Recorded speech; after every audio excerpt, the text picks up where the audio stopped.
Alright, so we've assembled everything and I'm now going to show you how I don it on launch. Obviously I want to have antenna and pieces like that out the way. I don't like any lines in it. One of the disadvantages of putting it on your risers or putting the radio onto your harness or onto your shoulder is that it tends to catch inside your lines on launch, and that's never a good thing. So first of all, I normally have layers and then obviously an outer layer jacket. Before putting on my outer layer jacket, I would then just don the radio holster,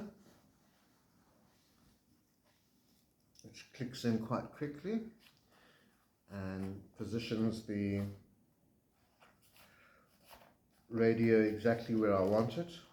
So after you've set everything up, it should be quite easy to maintain the position comfortably, quite close to the mouth.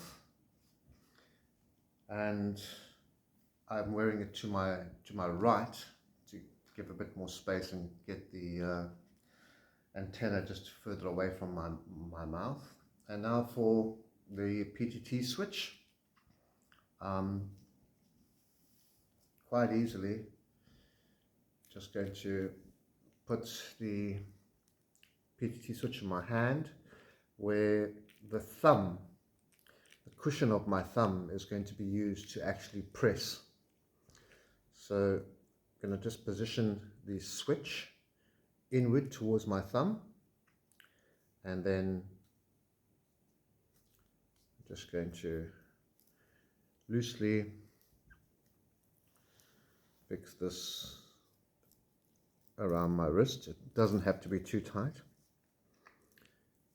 So it still can move. I've still got some adjustment. I can still play with it. Now I can put my trusty glove on. I always fly with gloves. And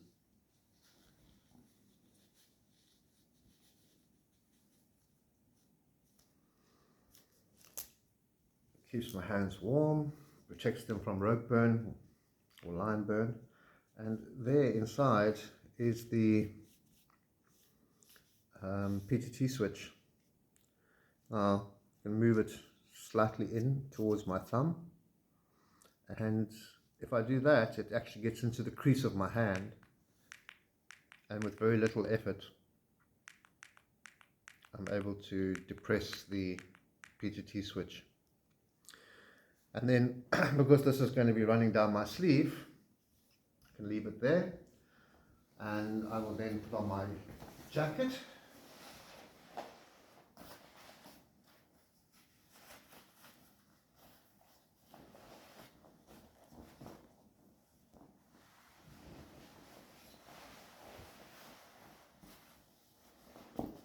So the antenna goes into the jacket.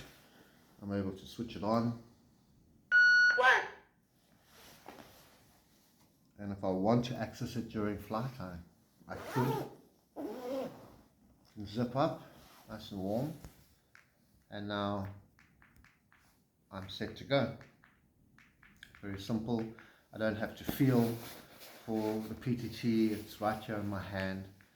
Whatever position I'm at. I've got my hands on my risers, or I've got them in my brake. It's very, very easy. If it slips, I just take my other hand and move it a bit, and I'm able to talk. Also, with the microphone underneath the jacket, the mic is protected a bit, and so the audio quality of my voice will be better when flying into wind. And yeah, that's the whole solution, and I hope that others can find it useful, and yeah, enjoy flying with it.